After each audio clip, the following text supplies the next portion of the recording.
from the very popular Fighter and the Kid podcast talking about UFC. The fighter, Brendan Schaub, right here on the show. Good to see you, Brendan. Good to see you. And then that makes you the kid, Brian. It makes correct? me the kid. It makes me the kid. It's a little weird because I don't fight anymore. You're really not a kid. Well, I was just looking at America. He's 49. I'm trying to flex my chest so I look at least not as diminutive next to you. Now, how did you get involved in this, Brian? I mean, because I've seen you in the Hangover movies, Yes, old sir. school. You're a funny man. You just got into the UFC and you just started to talk about this on the podcast. It's very simple. I'm a professional jackass who always wanted to be a tough guy, and my bone structure just didn't cooperate. Okay. So now I get to hang around guys like this. And I said, we were just hanging out. He started making me laugh. He was telling stories. I go, this guy's actually hilarious. He can beat up most of the planet, but he's got a great sense of humor. And I said, why don't we do a podcast and talk about fighting? He said, no, I'm not talking about fighting. Let's talk about life and the rest. And now we're all the way here on the Rich Eisen show. Thank you. Well, I know. Mama, we made it. Mama, we made it. Well, Brendan, I know you were a heavyweight in the UFC. Correct. So Brian, what would you, if you got in the ring, what weight would you be at right now? I would suck down to the ladies division. Not, to the 115 ladies division? Whatever it takes. Joanna if I have to throw on a blonde you. wig and well, it's not just that. I mean, how much would you have to drop to get down to that right now? You know what? I have very little fat. You can't tell. I'm wearing a leotard, otherwise I take my shirt off. But basically, it's really hard for me to lose any weight. I walk around about a trim 170 at 49 Be a years tough old. go. It's amazing what the UFC has become, to be quite honest with you. It really is. Because, man. I mean, my Twitter feed exploded on Saturday night based on, obviously, UFC 200. ESPN is all over this thing in a way that it never has, where they're talking about it. They're sending SportsCenter anchors to the site. Every single bout gets a tweet or something discussed about it. Did you see this coming when you were doing this? Yeah, I think so. I think with ESPN and Fox and everyone covering, you guys covering it and having more UFC guests on, you almost have to. They demand the attention. The fan base is so big now. Is if you're not covering it or you think it's cockfighting or something like that, you're just old school. You're getting left in the dust. So I knew it was going to be big. 4 billion big? I don't know if any fighter thought it could be this big. Well, let's get into that because that is the news that it's a $4 billion price tag that we heard the rumor is now fact. Yeah. I think it was bought for $2 million too, right? Wasn't it bought for about $2 million? Right. It was bought $2 million was the original investment. For $2 million, sold for $4 billion with a B. How though will this have a ripple effect? Dana White says it's going to make it better for the fans, but how will this be for the fighters? For the fans are fine. I think the fans are enjoying the show. The people you got to think about in this is the fighters, because Dana White, he's getting paid whatever it is, $400 million for selling it for $4 billion. So he has more money than God. He had a 9% stake. Yeah, he'll still be involved, which is amazing. I'm sure they'll talk about this business plan in Harvard Business School, all that. He did a great job. Kudos to him. That's amazing. But let's focus now on the fighters. You're talking about an average salary of $30,000 for these guys. And the repercussions, if you lose a fight, you get half your pay, brain trauma. So at some point, and this new company at bottom has to go, man, we got to figure out this fighter union thing because we're going to have a lawsuit on our hands. So you see what happened with the NFL and concussion, stuff like that? You are crazy if you don't think that the UFC needs a fighters union. Well, but let's get into this then, because the response you hear a lot about with the concussion issue with the NFL from players as well is that, I understand what I'm getting into when I step on a football field. Wouldn't you understand what you're getting into when you're stepping into a ring where, John McCain, who has since come around on it, called it human cockfighting a few years ago. Yeah, that's great. I mean, wouldn't you, as a UFC fighter, understand what you're getting into? I get it, but the difference, Rich, is if, let's say I played in the NFL as long as in the UFC, 7 years. I have 401k, I have health care, I have other benefits. My average salary is way higher. So the juice is almost worth the squeeze. Those guys can complain, but they're complaining from their mansions in Florida. They're playing on the back nine of golf courses. The UFC fighter's going to work at the UFC gym holding mitts, with waking up not knowing where he's at. So I think that's the difference. If you want to be considered a real sport, you got to pay them like real athletes. Because before, it was basically ran like a good old boys club, right? It was like, hey, we like this matchup, let's pay him this, and we'd be sitting around during training camp, and we didn't know if we were getting a bonus or not. It was all discretionary. No one knew this guy would get a car, this guy would get this payment. You just can't run it like that. And Dana White, again, what he did is amazing. It's amazing, man. But this new company, if you get someone in there that runs it like a business, this sport's going to get taken to the next level. You also attract, I think, probably even higher quality athletes if there is real financial incentive. If I'm going to get into a sport for the love of the sport, there are always going to be people who do that. But the price you pay in brain trauma and all those things is very, very steep. Your career, how long does the average UFC career last? Last time I saw it was a year and a half. About a year and a half. I don't think you're going to attract the caliber athlete necessarily. And I think there's a percentage probably, they're going to probably come to it, I would imagine, where how much return on your investment do you want? You've got to take care of your product. If your product has to, at 30 years old, has to have a roommate just to fight and comes out, and I know plenty of fighters who've, they give everything they've got. At the end of the fight, they break even or they lost money. That's not, you're not going to have your son who's a real athlete. I would never say, hey, get into the UFC right now because I just don't see why you do it if you're going to come out. But now the chips are kind of in the fighter's corner because any fighter out there still fighting, your manager should be licking his chops. Now you guys know what the business is worth. Yes. Know your worth. If you're a draw, if you're a pay-per-view draw, if you're a top 10 guy, it's time to renegotiate. Well, the interesting thing is, again, I'm here with Brendan Schaub and Bryan Callen of the Fighter and the Kid podcast after UFC 200. Obviously, the folks who are getting involved in this business, Michael Dell, IMG and WME here in this town, okay? Bob Kraft is rumored to be involved in this thing, right? Michael Dell. Yep. So that legitimizes this as a mainstream sport. $4 billion certainly does They've done the analytics. You can bet on that. Exactly. And I'm also seeing when people are talking about folks like Anderson Silva, greatest of all time, right? When you hear the phrase greatest of all time, I mean, you think of people like Muhammad Ali when you're talking about all time, right? When you're legitimately calling somebody greatest of all time in a sport that was bought for $2 million in 2000, you're already, and people aren't sort of rolling their eyes at it. That's another sense of legitimacy, that this thing has been bought hook, line, and sinker by fans. Question is, though, where UFC 200 featured a guy that they rented from the WWE, right, in Lesnar. John Jones popped for something, A and B samples, okay?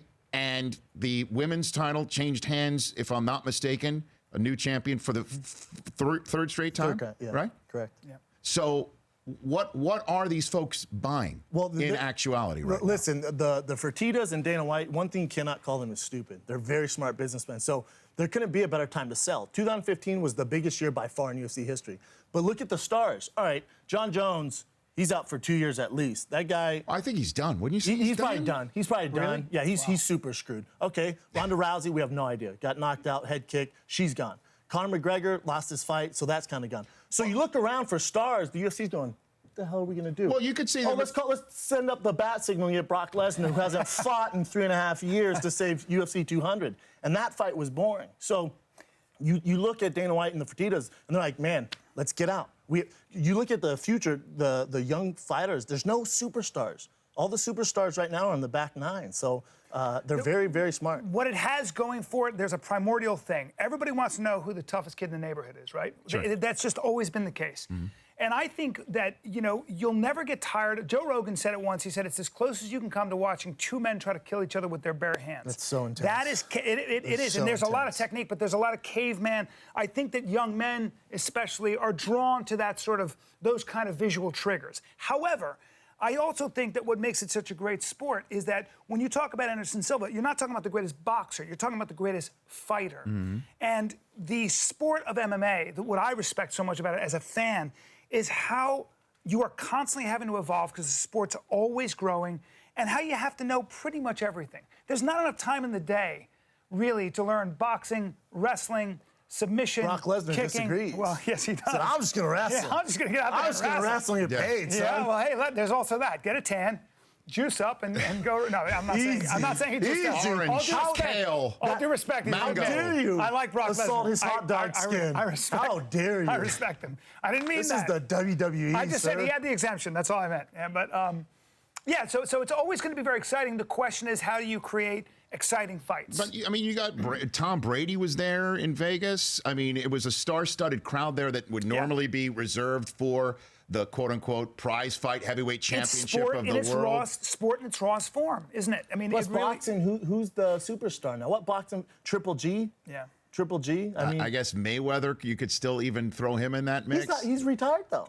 So you got Canelo. I mean, who are you going to go at if you're a legit superstar like Tom Brady? I mean, but they clearly, and again, I'm here with Brendan Schaub, Bryan Callen, the Fighter and the Kid podcast, talking about the state of UFC right now on a day they're going to be sold for $4 billion.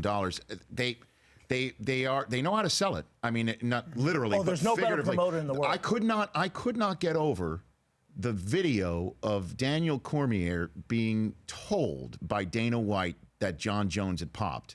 That they had, I guess somebody shot it on a phone. Yeah. And they used that as content. Yeah, it's brilliant. I mean, I couldn't. Raw. It's brilliant. But what do the fighters think of that? That this moment, this raw personal moment, was shot. And I imagine, is it in their contract that it's too bad we're using this moment? Especially when what do they think of? What is a regular UFC fighter, thinking about today at this very moment? Well, the regular UFC fighter's not worried about that because they're only doing that to the superstars. And you got to realize when they told DC, "Hey, John Jones is out," Yeah, he was supposed to get a 7-figure payday for fighting Anderson Silva. He got $500,000. So you're talking. Imagine that, half your pay. So when they're videotaping that, you're seeing a guy in his true emotions, which is what makes the UFC so special. You've never seen that in the NFL. Imagine if they recorded them saying to Tom Brady about the Deflategate to get his natural reaction. It would blow up. The NFL would be even bigger, but that's what makes the UFC so special. Are the athletes are so drama.